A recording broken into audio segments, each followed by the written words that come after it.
Good morning, good afternoon, good evening. This is Alan Burgos from the hashtag Walk with Lang channel. Welcome and welcome back to our channel. Guys, if you are not yet subscribed to our channel, please do it so now so that you can be a part of this growing family. Officially, we are now 8,800 8,922 subscribers. Thank you so much guys. God bless you all. Malapit na po tayo sa 9,000 subscribers mark. Maraming salamat po sa inyong lahat. Mabuhay po kayo. Mahal na mahal po kayo. I love you all and God bless you all. Okay? And then mag-iingat din po tayo lalong-lalo sa mga panahon ngayon ay minsan po umaaraw at minsan naman po ay umuulan. Okay, ang pag-usapan po natin ay diyan sa Caloocan City, no? Diyan sa Caloocan City po ay may isang taong gustong maging Yorme, no? Ayan, kasi magkapartido po sila ni Yorme Isko Moreno, no? Ayan po ay si dating senador Antonio Trillanes. Okay, taga ano po 'yan no? Northern part of Caloocan City. Yan, bandang BF Homes, banda diyan, Bagumbong area. Hindi ko po alam kung mananalo po siya dyan dahil may dati po akong estudyante na nung tinanong ko ay kung mananalo siya dyan, ay sabi baka daw sa kapitan, pag tumakbo ng kapitan, hindi pa manalo, Caloocan pa kaya. Pero syempre, it remains to be seen. Diba? Ano po kasi ang status po ni Senador Antonio Trillanes ay pang senador, no? Yun pong status niya. Makikita mo po yan no, ng mga panahon, mga recent past, banat siya ng banat kay Duterte, kay Roque, yung mga si Bongo, banat siya ng banat talaga. Binanatan niya si Gloria Macapagal-Arroyo, yan, binanatan niya si Duterte, binanatan niya si Bongbong Marcos, binanatan niya si Sara Duterte, halos lahat, pati si Leni Robredo, binanatan din niya, no? So halos lahat ng mga national leaders ay binanatan na niya, except for Risa Hontiveros. Kasi alam naman natin ang intensyon niya na pwede siyang tumakbo bilang vice presidente ni Risa Hontiveros pagdating ng 2028. Yun pong katotohanan doon, no? Yun pong ang paniwala ng mga taong nakakausap din natin. Okay, pagka binanatan mo itong mga national leaders, may mga supporters din yan mga yan sa Caloocan City. No? Sabi nga, maraming DDS diyan, no? Maraming Makaleri diyan, maraming Makabongbong Marcos diyan, no? Yung mga binanatan mo in the past, no? Subiri binanatan mo, Enrile binanatan mo, halos lahat binanatan mo. Ano mangyayari? 'Di ba? Matatalo ka diyan. Lalo na malakas pa naman ang malapitan. At in the first place, may nagawa din naman ng mga malapitan. Syempre, siguro may mga pagkukulang, pero may mga nagawa. No, ayan pong ayaw natin. Yung politiko na papasok at buburahin lahat ng legasiya na ginawa ng previous mayor. Ganyan po ang gagawin ni Senador Trillanes kung mangyayaring ma-elect po siya diyan sa Caloocan City. Siguradong lahat po ng mga diyan, yung UCC ay biglang di ba? Hindi po natin malaman, no? Yung mga city hall na yan, baka biglang ipag-ibayan, di ba? Parang sa Pasig City. Mga ganyan, no? Sinasabi mga corruption daw kasi ng mga issues. I-solve yung corruption issues, kasuhan, pero yung proyekto, nandiyan na yan no? I-keep na lang, i-maintain, hindi mas nakatipid ka pa, di ba? Parang ano po ba, di ba? Parang bumili ka ng iPhone ngayon, medyo magtaas-taas din, di ba? Gagastos ka ng 100,000 mahigit.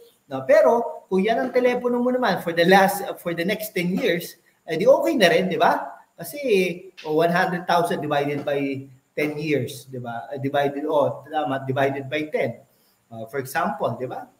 Magkano lang naman 'yon, di ba?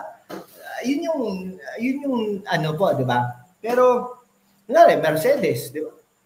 Pero syempre maintenance mahal din 'yun. Ayan po marami po sinasabi kasi si Antonio Trillanes, no? Marami po siyang sinasabi, no? Talagang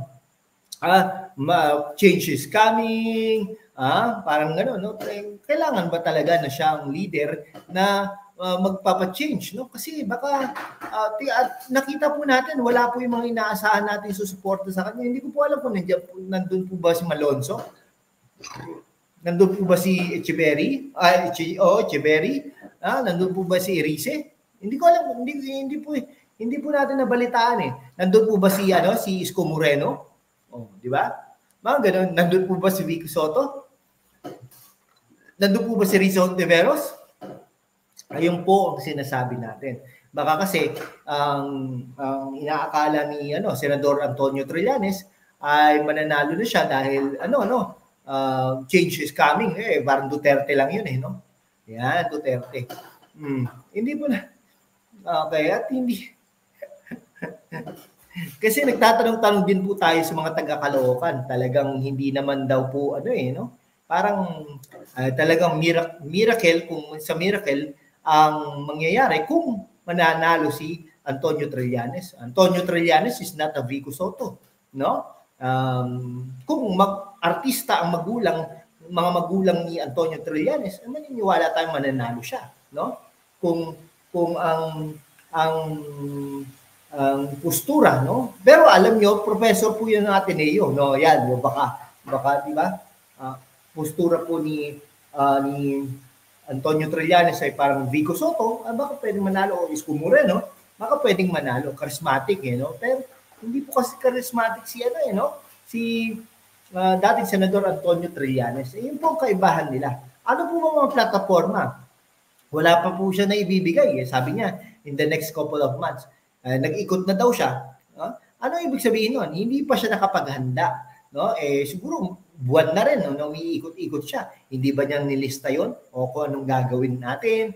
I-maintain ba natin yung City Hall North? O kaya pagdudugtungin natin ang City Hall South? Mga ganun.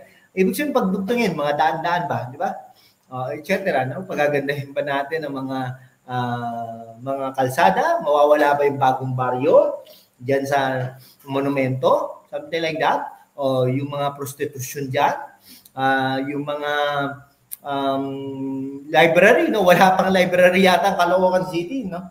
Nakiki-library ang Caloocan City sa Valenzuela ang pagkakaalam po natin, no? Yung mga ganun bagay, dapat konkreto ang plataforma. O anong gagawin, pag nanalo ka, anong gagawin mo sa mga proyekto ni Malapitan? Ititigil mo ba lahat? Di naapektuhan. Diba?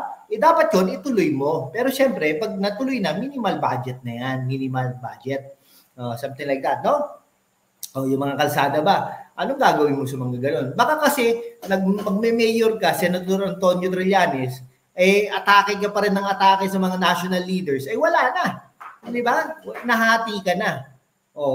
Di ba? Baka biglang sa 2028, hikayatin mo si Isko Moreno na tumakbo bilang Pangulo ng Pilipinas, at ikaw ay maging vice presidente niya, o kaya si Rizzo Ontiveros. Hindi ka focus Hindi ka focus sa Senador Antonio Trillanes.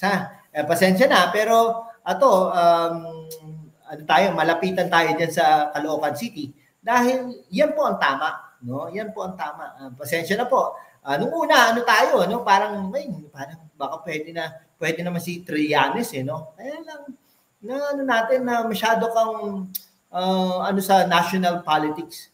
Dapat kung, tingnan mo si, Isko Moreno, no? Senador, tingnan mo si Isko Moreno. Naka-ano ka ba